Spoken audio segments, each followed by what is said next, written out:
going on an adventure for the spring equinox. Today we're at the ADO bus station. Even though we're not taking an ADO bus, we're taking a Mayab bus, but they use the same terminal apparently.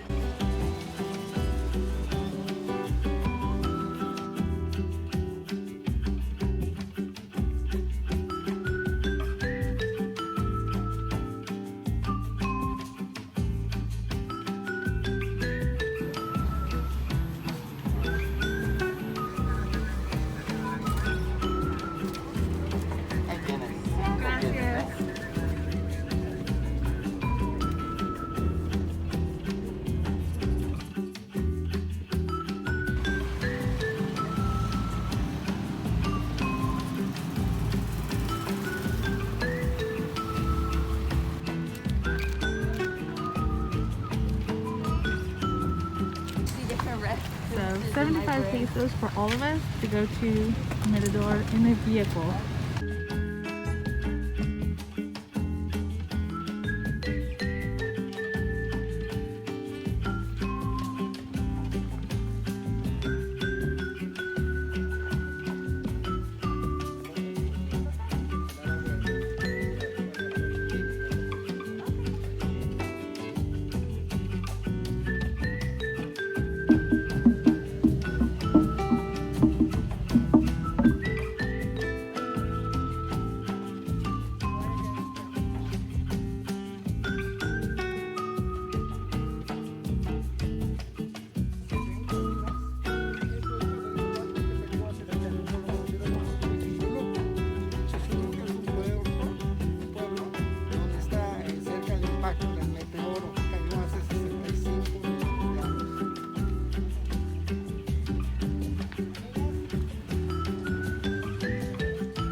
I've never purposely gotten close to bees before.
So this region was super beautiful, very well kept.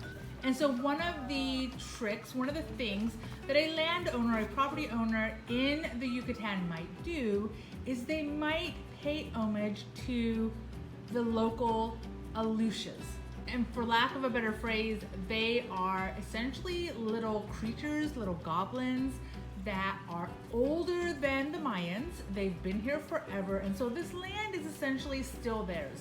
What a current owner might do is form a relationship, a bond with the local Alux, and this is done in multiple ways, but one of the ways is as they enter certain parts of their own property, such as this Gruta, this cave that we're about to enter, we would ask permission from the Alux and give them a token of our affection. They apparently really like candy and sugar. However, Alex decided that giving processed foods, giving sugar to a creature is just, it's a bad idea. And so we opted to give the Alux an orange, which was a much healthier alternative. We really had fun in the cave, but for those of you who are squeamish of bats, they're definitely worrisome. The bats stayed aloft. They did not at all come close to us, but nevertheless, there are bats and lizards and other fun things living in the caves, as you can imagine. But overall, totally worth it.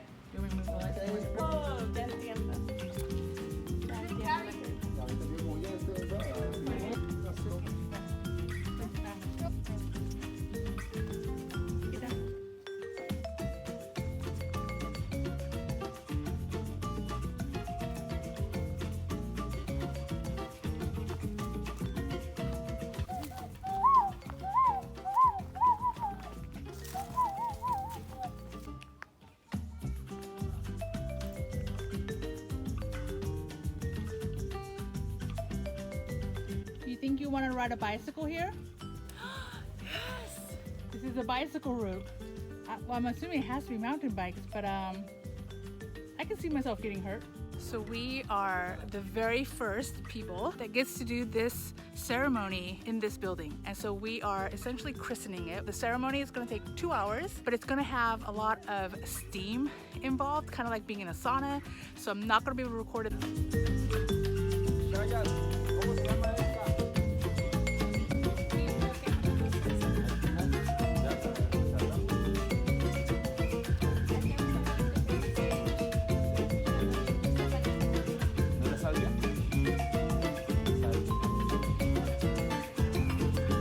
Okay, so as I'm editing, I wanted to come in here and just talk a little bit about what a Temazcal is and a little bit about the experience. I also wanted to show off my dress. I did purchase a white dress for the occasion and I did bring it with me, but once I was there, and especially after the tour, walking around the grounds, it was super hot and I decided that there's just no way I'm gonna survive in this relatively thick dress. Looking back, I kind of regret that decision. I do recommend having a skirt of some sort, even if it is a little thick. I think at the end of the day, a skirt or a dress would have been the way to go. But in my stubbornness, I went with what I was used to, what I was familiar with, and that is wearing blue jeans to pretty much every single occasion. But what is the Temazcal? So I knew that it was going to be essentially a sweat lodge. I knew I was going to be in a sauna type of environment. It was going to be hot.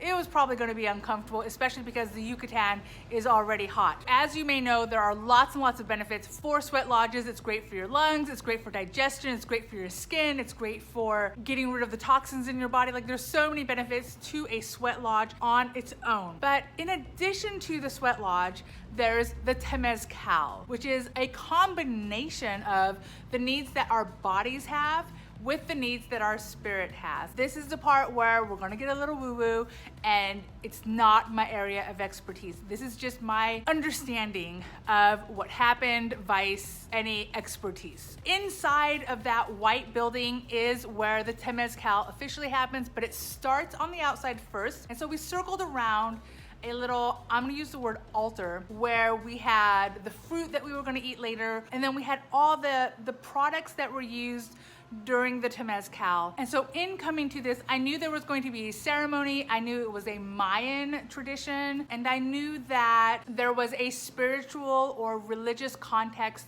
to the event. The ceremony had lots of symbolism, the majority of which had to do either with the directions, north, south, east, west, or with our ancestors. In this case, they used the term abuelitas, which I believe means like little grandmother or like maybe granny or grandma, a more familiar term for grandmother. And there was a lot of calling upon our ancestors, our abuelitas, to kind of guide us towards an awareness of the things that we want help with. There was this expectation that everyone would come to the Temazcal with an intention, with maybe a thing that they wanted to learn, with a problem they wanted to solve, and that it wasn't necessarily just a physical problem, although the Temazcal, again, as a sweat lodge, does help with a lot of just medical and physical ailments that you might have.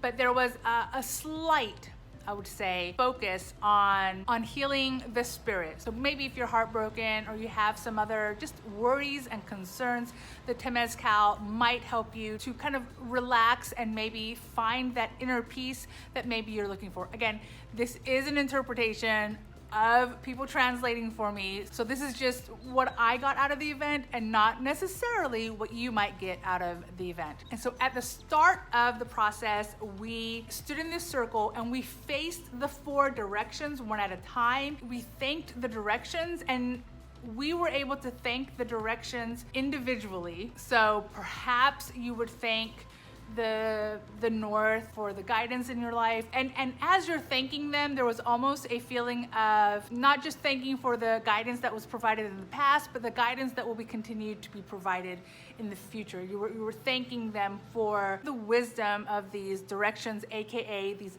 ancestors, right?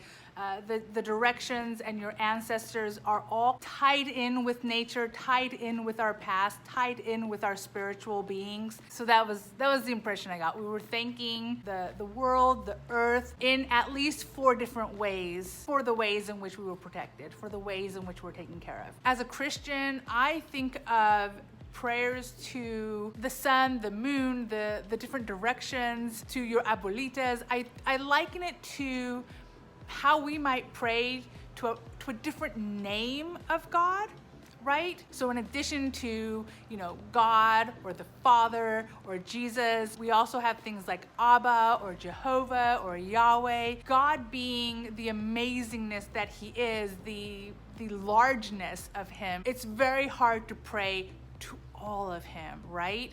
And so when I hear of people who are focusing on a particular aspect, especially of nature, I feel like while it's definitely not Christianity, I associate it with Christians who use particular names for a particular type of prayer that they might be doing. This channel is not about explaining Christianity or the different religions that exist in the world. It's certainly not an attempt to explain the Mayan religions or the Mayan beliefs, but I do find it interesting how different religions all have some connection, which, at least for myself, proves that God is all around. And so we entered the building, the sweat lodge, which initially had nothing in it to make it hot. And during the ceremony, they would place more and more rocks that were originally in the fire pit outside. They would slowly start to bring those rocks in, maybe 4 to 7 rocks at a time. And so as the ceremony continued, then the room got hotter and hotter. Alex and I only participated in a little over 2 cycles. And so there were essentially 4 cycles or evolutions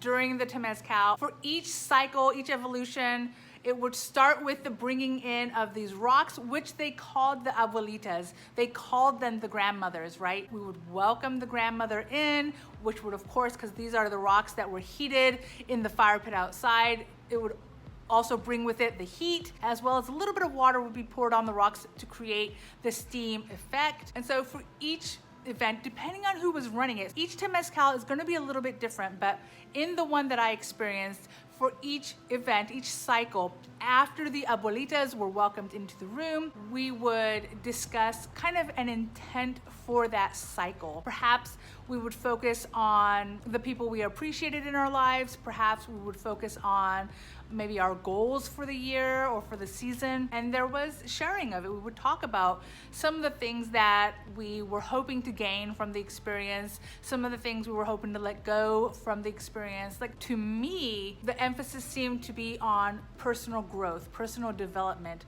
on, again, from the physical viewpoint, getting rid of the toxins in our body through the sweating, but there was also a spiritual release of maybe some of the tensions and some of the issues we might be having in our life. So it was a really beautiful and hot experience. Now on to some of my thoughts after we had left the Temazcal and we were just waiting for everyone else to finish with the ceremony. It got super hot in there, so Alex left few times before he officially called it quits, and so I joined him so he wouldn't be alone. Just as you would imagine, a sweat lodge gets pretty hot, pretty humid. I'll say, at least from my perspective, and I'm not one to frequent sweat lodges of any kind, to include, like, I don't go to saunas, I don't do hot tubs, none of those things. But I found that it wasn't an overwhelming heat, which is what I was expecting. So I think it's not too bad. Again, it was a little more harsh for Alex because he's just really not used to that kind of heat. He lasted about 2 rounds, which is half, which I think is a pretty good deal, but I feel super clean. Your pores open up, all the toxins leave your body, so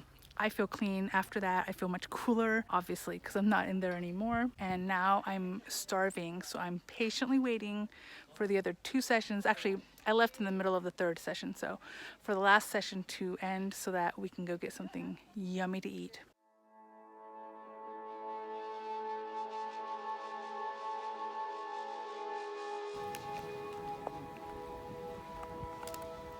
I have trouble standing still for a really long time. Mm-hmm.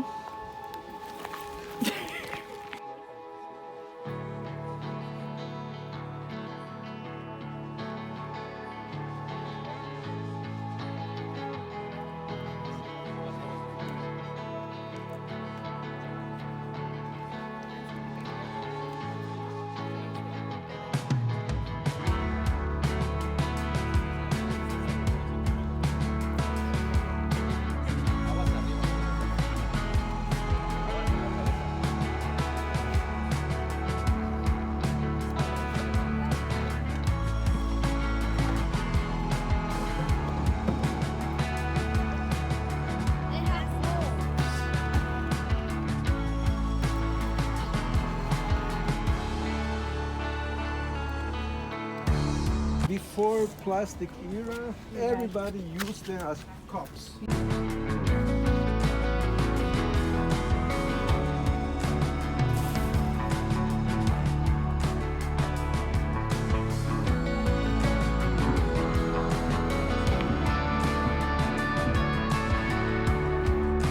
Lentamente, slowly, the hands up.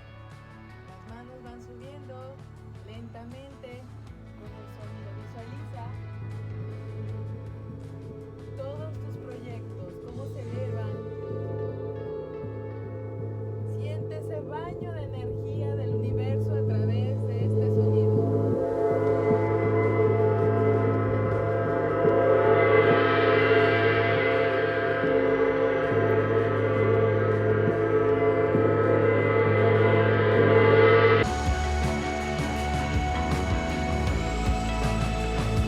And so, as per usual, we missed our bus to go home. So we ended up having to take a taxi almost to Merida. He let us off at Oman. And the reason why he let us off is because Merida in particular is very cautious of how many people can be in a vehicle at once. However, at Oman, we were able to catch the bus that we should have been on initially, and we were able to go home that way. So all in all, worked out very well. And I'm pretty sure we went to bed early that day because I was exhausted.